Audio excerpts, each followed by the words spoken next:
Muchas gracias. Desde el Centro Histórico transmitimos para ustedes especialmente y sobre todo tenemos el placer de poder conversar con un amigo de Fidel, con un hombre que ha seguido su magisterio, su liderazgo a lo largo de estos años y que mucho puede contarnos sobre el líder de la Revolución Cubana. Se trata, por supuesto, como pueden imaginar, del doctor Eusebio Leal Spengler, a quien mucho agradecemos que esté acompañándonos Gracias, hoy. Magda.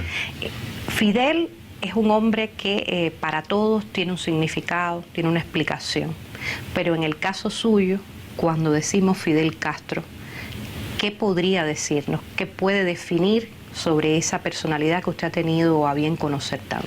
Bueno, cuando era un adolescente y era la lucha en la Sierra Maestra, yo dibujaba mucho entonces y realicé un cuaderno entero con todo lo que yo imaginaba que había sido el desembarco de Granma y la lucha de la insurgencia en la Sierra Maestra.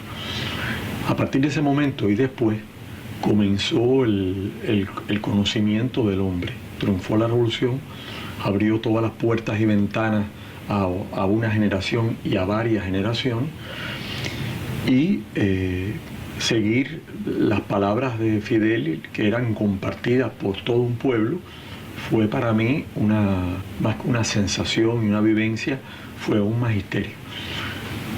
Tenía muy pocas letras, muy poco desarrollo intelectual y mucha avidez de conocimiento, y esa apertura de la revolución y esa victoria significó todo eso. No podía imaginarme que años después, comenzada la obra de restauración del Palacio de los Capitanes Generales, tendría la oportunidad de conocerlo. Ahí fue el momento del conocimiento, y a partir de ese momento, a partir de ese instante, pues comenzó una aventura muy grande de espíritu para mí. Además está decir que solamente él y por él entro yo en lo que un amigo ha llamado el torrente, la marea de la revolución. Él fue el que me llevó. Si usted nos tuviera hoy que definir como político a Fidel y hacer esa parábola necesaria con el apóstol de Cuba, que fue también su inspirador en el movimiento 26 de julio, ¿qué nos diría? Un hombre de la cultura, un pensador, un hombre que estudia, una criatura totalmente ajena al mundo político que le tocó vivir, con algunas raras excepciones.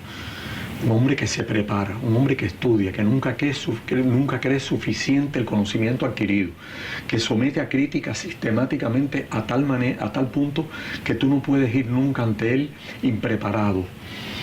Aprendí que él iniciaba las conversaciones y que no se podía improvisar delante de él nada en la cual uno no tuviese la certeza de que poseía el conocimiento.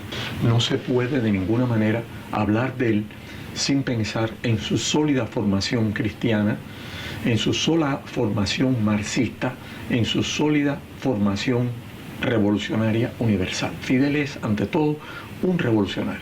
Y usted lo vio en espacios muy íntimos, muy privados, como el espacio donde él solía trabajar diariamente. Sí. Y hay detalles que sin dudas no escaparon a su percepción. La mesa, por ejemplo, con él, que era una lección, porque permanentemente en el silencio del lugar, de pronto preguntaba un tema determinado, o lo conversábamos o lo hablábamos, y sobre todo en su escritorio, lo vi pocas veces sentado en el escritorio, siempre marchando en la habitación donde siempre tenía las flores puestas, que le ponían los periódicos, la prensa, y sobre todo la silla donde se sentaba junto a la mesa, y allí en ese sitio escuchaba con mucha paciencia. Muchos creen que hay que oír a Fidel, sí, se le oye mucho, pero él oye mucho, y en esa reflexión perenne él mueve solamente la mano, y un día uno de sus colaboradores decidió que era necesario restaurar las butacas, las sillas, y cuando llegaron a él dijo: no, esta no. Ese cuero que estaba gastado, blanquecino, lo gasté trabajando. Y sobre todo algo que llamaba mucho la atención, y es que en la mano, en el lugar donde pone la mano, había un hueco en el portabrazo, y era el dedo golpeando mientras escuchaba. y en aquella resistencia de la majagua, que es dura, se abrió. Y yo decía que era el símbolo de su paciencia para escuchar. Le gusta todo menos el engaño, la simulación.